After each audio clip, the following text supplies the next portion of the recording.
On se retrouve en ce 1er novembre 2025 pour un nouveau point sur les taux de crédit immobilier en France. Nous allons, vu qu'il y avait déjà eu quelques petites hausses qui s'annonçaient pour le mois de septembre, nous allons voir ce qu'il en a été du mois d'octobre. Nous allons voir quelles sont les tendances pour cette fin d'année 2025. Nous allons Qui sont les emprunteurs qui sont le plus pénalisés par cette hausse de taux? Est-ce que ça touche l'ensemble du marché ou est-ce que certaines catégories d'emprunteurs sont plus ciblées que d'autres et bénéficient, moins de taux attractifs de la part des banques? C'est tout ce que nous allons voir aujourd'hui dans cette vidéo. Donc je vais vous partager mon écran pour, faire le point avec quelques graphiques et quelques données complémentaires. Voilà. Donc, comme tous les mois sur Immobilier Danger, je vais faire un point complet sur l'analyse des taux. Sur Immobilier Danger, c'est quoi? C'est un site d'information complètement indépendant sur le marché immobilier en France. Depuis 2008, je publie mes analyses, mes observations, des conseils sur l'immobilier, que ce soit pour un achat immobilier, un investissement, une vente, un financement. Vous retrouverez de nombreuses informations indispensables pour bien gérer votre projet. Donc si c'est pas encore fait, abonnez-vous à la chaîne YouTube et à la newsletter du site et pensez à liker la vidéo, ça me soutient beaucoup dans cette démarche. Donc ce mois-ci, au mois de novembre, où on en est? D'abord, nous allons voir les derniers chiffres de l'Observatoire Crédit Logement qui ont été publiés il y a quelques jours. On peut voir que le taux moyen, il est remonté à 3,12. Alors vous allez dire: «Oui, il était à 3,07, 3,08 depuis le mois de mars». Ça fait pas une grosse différence. Seulement si on va un peu plus loin que ce taux moyen, général, on peut voir que sur les durées très standards, sur 15 ans, sur 20 ans, sur 25 ans, il y a des différences. Déjà sur 15 ans, on peut voir qu'il y a que 4 points de base de plus, donc ce qui reste, tout à fait raisonnable, ça ne change pas grand-chose. Par contre, sur 20 ou 25 ans, on peut voir que sur 20 ans, on est passé de 3,01 à 3,12, donc c'est 11 points de plus de base par rapport au mois de mars. Et sur 25 ans, on est à 3,20 contre 3,10. Donc 10 points de base de plus. Donc là, on est sur des écarts qui sont quand même pas si significatifs que ça. Si vous prenez un emprunt sur 20 ou 25 ans, avec une mensualité de 600, 700, 800, 1 000 € par mois, vous avez facilement plusieurs centaines d'euros de capacité d'emprunt en main, voire plusieurs milliers d'euros quand on est sur 25 ans et sur des mensualités assez importantes. Monter facilement à 1 000-2 000 € de pertes juste avec 10 points de base. Donc, par rapport à des taux à plus de 4 comme on a connu fin 2023, on a encore de la marge. C'est une petite remontée des taux, mais voilà, la tendance, elle est là. C'est fini la stabilité des taux, on est sur une vague d'augmentation. Autre chose très intéressante qui sont apparues dans la dernière étude de Crédit Logement CSA, c'est que les moins bons dossiers sont beaucoup plus pénalisés par cette hausse de taux que les meilleurs dossiers. Comment ils analysent cela? C'est-à-dire qu'ils prennent l'ensemble des dossiers, ils les partagent en 4 groupes. Il y a les meilleurs, les 25 ou qui obtiennent les taux les plus bas. Ensuite, les 25 suivants jusqu'à la fin et le 4e groupe, c'est ceux qui obtiennent les taux les plus élevés. Ça permet de répartir un petit peu l'ensemble des emprunteurs et de faire 4 catégories, les très bons dossiers et les moins bons et au milieu des dossiers intermédiaires. Donc, qu'est-ce qu'ils ont constaté? Si on prend le tableau ci-dessous, on a pu voir que les différences entre les taux obtenus sur 15 ans, 20 ans ou 25 ans par chacun de ces groupes, sur septembre, donc les chiffres ils sont là, ça permet déjà de voir dans un premier temps que, par exemple, sur le premier groupe en septembre 2025, sur 25 ans, on en avait un taux moyen de 2,82, ce qui reste un excellent taux. En revanche, plus on descend dans la qualité des dossiers, on arrive au 4e groupe, on a 3,56. Ça fait quand même une différence énorme de 74 points de base sur un montant global des intérêts, ça chiffre en plusieurs milliers d'euros d'écart. Donc autant dire qu'il vaut mieux soigner son dossier, nous en reparlerons ensuite, pour avoir les meilleurs taux possibles, vraiment. Là, il y a des grosses différences qui on parle pas de gagner, quelques centaines d'euros sur 25 ans, on parle de plusieurs milliers d'euros là.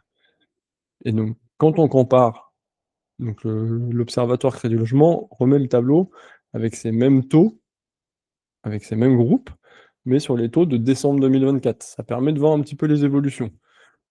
Qu'est-ce qu'on constate? Que les taux du 4e groupe sont un petit peu inférieurs à ceux de décembre 2024, mais de pas beaucoup. Sur 25 ans, on a 6 points d'écart. Alors que si on prend les autres groupes, les groupes avec des meilleurs dossiers, déjà sur le 3e groupe, on est déjà à 13 points de base. Sur le 2e groupe, on est à 17 points de base. Et alors là, sur le 1er groupe, on est à 19 points d'écart. Donc on peut voir que ce sont vraiment les emprunteurs les moins attractifs pour une banque qui ont, eux, subi les hausses de taux les plus importantes.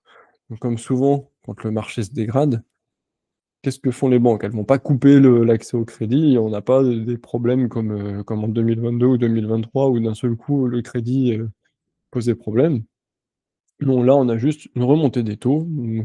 Elles vont commencer par remonter les taux sur les clients les moins intéressants pour elles, c'est-à-dire celles qui leur rapportent pas beaucoup d'argent. Ça va être les dossiers de ceux qui ont très peu d'apports, donc les projets un peu plus à risque, ceux qui ont des revenus assez faibles. Ceux qui ont des gestions financières un peu plus bancales avec, souvent des découvertes, tout ça. C'est des profils plus à risque, pour lesquels les banques prêtent encore, mais à des taux un peu plus élevés. En revanche, comme on l'a vu ces derniers mois, les banques, elles continuent de se battre pour les meilleurs dossiers. Donc c'est-à-dire que si vous arrivez avec un très bon dossier, vous avez des bons revenus, vous avez de l'apport, principalement, mais aussi d'autres choses. Vous êtes à partir du moment où vous montrez à une banque que vous avez un risque limité de ne pas rembourser votre crédit, que vous êtes attractif aussi pour elle, c'est-à-dire que vous allez être, potentiellement, investir pour faire de l'épargne chez elle, vous allez pouvoir souscrire des assurances, assurance auto, assurance habitation, c'est plein de petites choses. Faut savoir que sur un crédit immobilier, une banque ne gagne pas beaucoup d'argent, voire des fois zéro. Par contre, elle va capter des nouveaux clients pendant de longues années, tout le temps qu'ils vont rembourser leur crédit immobilier et leur objectif pour elles, c'est d'aller leur vendre des produits sur lesquels elles font beaucoup plus de marge, des assurances, des produits d'épargne, autres. Dans ce cas-là, plus vous allez avoir un dossier attractif et plus la banque va vous faire une faveur sur votre taux de crédit immobilier. Elle va vous le proposer un peu plus bas pour vous attirer chez elle et ensuite pouvoir travailler avec vous, sur le long terme. Donc là, on peut voir que, pour le moment, ce sont les dossiers de crédit immobilier les moins qualitatifs qui sont le plus pénalisés par la hausse des taux. On a quasiment gommé la baisse des taux qu'on avait eue en janvier-février pour ces emprunteurs-là. Pour les emprunteurs avec des bons dossiers, c'est encore, des meilleures conditions qu'il y a presque un an. On peut le voir sur le graphique aussi, on a un graphique qui compare les taux pour ces 4 groupes avec leur évolution. Donc bien sûr, il y a toujours des écarts, mais on peut voir que l'amplitude, elle est beaucoup plus importante à certaines périodes. Donc là, par exemple, sur les taux du 1er groupe, on voit ils restent assez stables depuis le début de l'année. Alors que ceux du 4e groupe, ils avaient fortement baissé au tout début d'année. C'est les premiers qui sont remontés en mars-avril quand, les taux ont arrêté de baisser et là, depuis un mois, ils remontent. Ils remontent alors que les autres remontent très légèrement, voire pas du tout pour le 1er groupe. Donc voilà, c'est une indication très importante sur ce qui se passe sur les taux. Est-ce que cela va durer? Pas forcément. Derrière les banques, si les conditions continuent de se dégrader, elles vont continuer de durcir leurs offres et leurs conditions et ça va toucher un petit peu tout le monde. Mais en gros, ce qu'il faut retenir pour vous aujourd'hui, c'est qu'il y a des gros écarts. Les écarts sont de plus en plus importants entre un bon dossier et un dossier moyen ou un dossier pas très bon qui va être finançable, mais qui va être, limite. Donc vous avez un énorme potentiel, c'est de vraiment travailler votre dossier.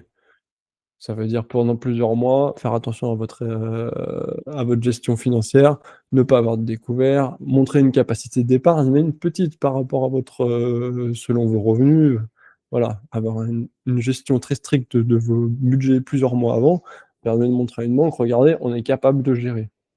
Du coup, ça peut rendre votre dossier un peu plus attractif et la banque peut vous accorder un taux de crédit immobilier un peu plus bas. Autre chose, toutes les banques ne fonctionnent pas de la même manière.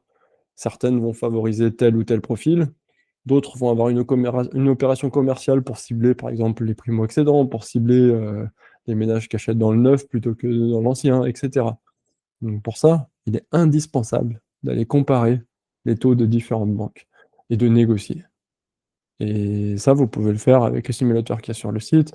Vous pouvez aller démarcher plusieurs banques et les mettre en concurrence. En ce moment, il y a quand même des gros écarts. Quand les taux étaient stables et qu'ils bougeaient quasiment pas, toutes les banques avaient s'étaient un peu alignées sur les mêmes conditions, mais là, quand on est dans des périodes de fluctuation, là, des banques qui remontent leurs taux, il y en a certaines qui vont jouer la prudence et qui vont remonter beaucoup plus fortement les taux que d'autres, et d'autres qui vont prendre leur temps en se disant: «On va quand même capter un peu plus de clients sur cette période parce qu'on ne sait pas de quoi demain sera fait». On en reparlera, juste après dans la vidéo. On verra un peu les tendances sur le moyen long terme. Autre chose très importante, la Banque centrale européenne, on avait vu elle avait baissé ses taux régulièrement entre juin 2024 et juin 2025 et depuis elle avait décidé de les garder stables. Il y a eu une dernière réunion de politique monétaire avant-hier, donc le jeudi 30 octobre 2025 et les gouverneurs des banques ont également décidé de maintenir toujours les taux directeurs stables. Donc ça veut dire que le taux de refinancement auquel peuvent emprunter les banques à la Banque centrale européenne reste stable et du coup, il ne faut pas compter là-dessus pour, améliorer la situation au niveau des taux de crédit immobilier. Enfin, on va finir un petit peu ces petites actualités sur une note un peu plus positive. C'est que suite aux contraintes mises en place par le HCSF, le Haut Conseil de stabilité financière, depuis 2020, on avait vu que les taux d'apport personnel demandés étaient de plus en plus exigeants. On a vu en 2020 plus 11,9 en 2021 plus 13,2 en 2022 plus 11,4 tout ça cumulé. Donc le total était important. En 2023, on avait des taux d'apport personnel qui étaient à peu près stables. On continue à réaugmenter un petit peu en 2024 et qu'est-ce que nous annonce Crédit Logement CSA? On l'avait déjà vu au début d'année, mais là on est sur, une plus longue période.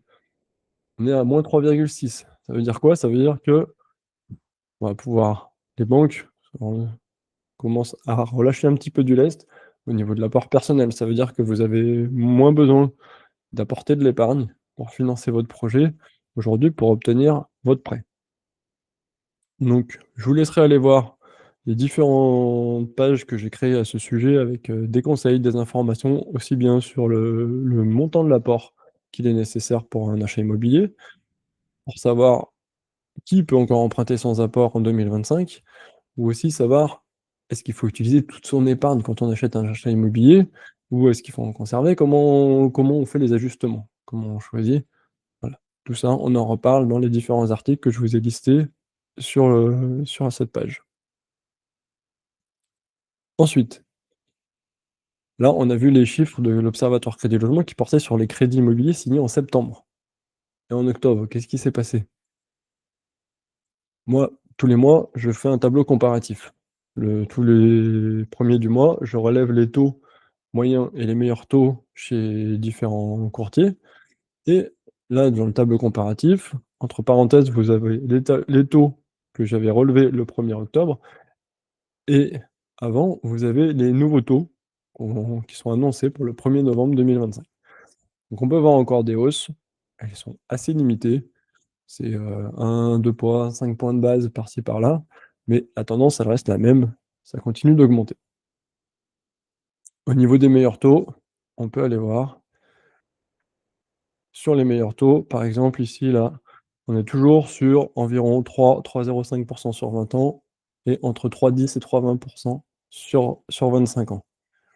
Donc quand on revient pour comparer par rapport au taux moyen, on voit qu'il y a des différences et qu'il y a encore des choses à faire et si ça veut dire qu'il y a des différences entre les meilleurs taux et les taux moyens, mais il y a aussi des différences avec ceux qui obtiennent des taux encore moins bons. Parce que pour faire une moyenne, s'il y en a qui ont des taux plus bas, il y en avait aussi qui ont des taux plus élevés. Et du coup, les écarts, ils peuvent être vraiment très importants et au niveau du coût du crédit immobilier, ça peut être astronomique. Qu'est-ce qui coûte cher dans un financement immobilier? Et oui, il y a les intérêts. Avec des taux à plus de 3, ça commence à faire une certaine somme. C'est vraiment l'élément majeur actuellement qu'il faut négocier. Autant il y a quelques années, quand les taux étaient à 1, ça faisait une moins grosse différence. Là, avec des taux à 3, 3,5, il faut vraiment se battre pour avoir les meilleurs taux possibles, comparer les banques, aller négocier. Mais à côté de ça, il y a d'autres frais à payer. Il y a les frais de dossier. Là-dessus, il y a pas énormément de marge et c'est pas là que c'est le plus intéressant. Les frais de garantie, ceux qui peuvent bénéficier d'une caution mutuelle, ce sera toujours moins cher qu'une garantie d'hypothèque ou que d'autres solutions de cautionnement. Et on a surtout l'élément le plus cher après les intérêts que vous allez payer sur l'ensemble de votre crédit, c'est le coût des assurances emprunteurs. On se rend pas compte comme ça, mais quand on fait un taux de 0,20-0,30 sur l'année, on se dit: «Oui, ça coûte, allez 20 € par mois, 25 € par mois». Sauf que c'est pendant 20 ans, pendant 25 ans et que, les banques, elles jouent là-dessus parce qu'elles savent très bien que les emprunteurs, ils vont aller regarder le taux de crédit immobilier, ils vont pas regarder derrière, les assurances et les garanties et cetera. Mais si on met bout à bout, au final, oui, il y a les intérêts qui représentent un paquet, mais l'assurance emprunteur, actuellement, ça peut représenter 20-30 du coût total de votre financement. Donc là-dessus, impératif également d'aller comparer les assureurs. Vous avez plein de lois qui vous permettent soit de faire une délégation. Là, je vous explique comment ça marche dans ces différentes pages. La délégation, c'est quoi? C'est dire: «Je souscris mon crédit immobilier avec telle banque. Par contre, je demande à l'assurer ce crédit dès le départ auprès d'un autre assureur qui sera moins cher pour des mêmes garanties». Après, il y a aussi la loi Lemoine qui vous permet, sinon vous signez votre crédit immobilier avec l'assurance proposée par la banque qui ne sera pas forcément la plus compétitive, mais vous utilisez ensuite la loi Lemoine pour aller chercher un taux d'assurance de prêt beaucoup moins cher pour les mêmes garanties. Et là, vous pouvez faire valoir votre droit de changer d'assurance emprunteur. Donc vous retrouverez toutes les informations sur l'assurance emprunteur, aussi bien en passant par le menu que sur les différentes pages que je vous mets là. Enfin, pour ce qui nous intéresse, on a vu les derniers chiffres sur le mois de septembre, on a vu un petit peu quelle était la tendance sur le mois d'octobre, on a continué à avoir des hausses. Est-ce que les taux vont continuer à augmenter sur la fin d'année 2025? Et quid de 2026? Est-ce qu'il faut craindre vraiment une envolée des taux? Pour moi, pas de panique. On n'est vraiment pas du tout sur une tendance où les taux vont remonter à 4 comme ils l'étaient, il y a 1 an et demi, 2 ans. Maintenant, oui, la hausse est là. On n'est plus sur les taux qu'on a connus, au printemps et cet été. Ça commence à grignoter petit à petit. C'est pas une forte hausse qui va être brutale. Par contre, on risque d'être dans un scénario où les banques vont petit à petit remonter leurs taux parce qu'elles ont tiré un petit peu sur la corde en réduisant leurs marges tant que les taux obligataires, ils montaient, mais on ne savait pas trop si c'était durable. Là, je vous laisse revoir le graphique de l'OAT 10 ans, depuis juin, depuis début juin, juillet, on avait des fortes hausses et ça augmente et ça augmente, ça augmente progressivement. On est passé de 3,20 à 3,60, ce qui est énorme. Ça fait entre, pas loin de 25-30 points de base de plus, sans qu'il y ait eu une répercussion pour le moment sur les taux de crédit immobilier. Pour l'instant, on est peut-être à 5 ou 10 points de base et ça peut pas durer éternellement. Aujourd'hui, un particulier, pour acheter sa maison, il va avoir un taux d'emprunt plus bas que l'État français quand il veut faire financer sa dette. Ce qui est très historique, c'est jamais arrivé. Donc ça veut dire qu'aujourd'hui, les prêteurs vont plus faire confiance à un particulier qui a plus de risques de ne pas rembourser son crédit qu'au gouvernement français. Qu'est-ce qui risque de se passer? Ben, c'est que les taux de l'OAT, ils vont continuer à faire leur vie et les taux de crédit immobilier, ils vont continuer à s'ajuster à la hausse pour tenir compte de ces contraintes, de ce contexte. Parce qu'il faut savoir que les banques, pour vous prêter 200 000 € pour un achat d'un appartement, elles vont soit disposer des fonds propres, mais souvent, la plupart du temps, les banques, elles vont se financer sur les marchés, donc sur des crédits à court terme et sur des crédits à long terme. Sur les crédits à long terme, voilà, aujourd'hui, la tendance, elle est là. Les crédits à long terme sur les marchés pour les banques, ça coûte de plus en plus cher. Et donc, il y a un moment donné où les banques, elles sont obligées de répercuter ça sur les taux qu'elles proposent à leurs clients. Donc, c'est pour ça qu'en ce moment, on assiste progressivement à des remontées de taux des différentes banques et ça risque de durer. Donc, pour l'instant, difficile de prévoir jusqu'où ça peut monter. Donc, faut s'attendre à des hausses encore progressives sur novembre et décembre, probablement sur début 2026. Et après, il y a tellement d'éléments qui peuvent intervenir que c'est difficile de vous dire: «Ça va continuer longtemps, ça va remonter à 4. Non. Aujourd'hui, on sait juste qu'on va avancer, mois par mois, trimestre par trimestre, ça sera déjà bien. Impossible de tirer des plans sur la comète. Il y a tellement de choses qui peuvent changer au niveau de l'inflation, au niveau des guerres, au niveau des politiques monétaires des banques centrales. Plein d'éléments qui influencent, le taux que va fixer une banque pour un crédit immobilier et du coup, tout ça, ça évolue.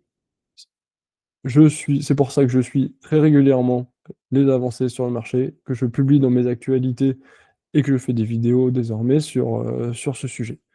Donc n'hésitez pas à utiliser les comparateurs sur le site quand vous avez besoin pour un projet, que ça soit pour un prêt immobilier, un crédit immobilier, un rachat de crédit. Ça peut se faire aussi pour, regrouper plusieurs crédits ensemble. Et nous, on se dit à bientôt pour une nouvelle vidéo. En attendant, pensez à vous abonner pour être informé des nouvelles vidéos, à laisser un like si cette vidéo vous a plu et à bientôt.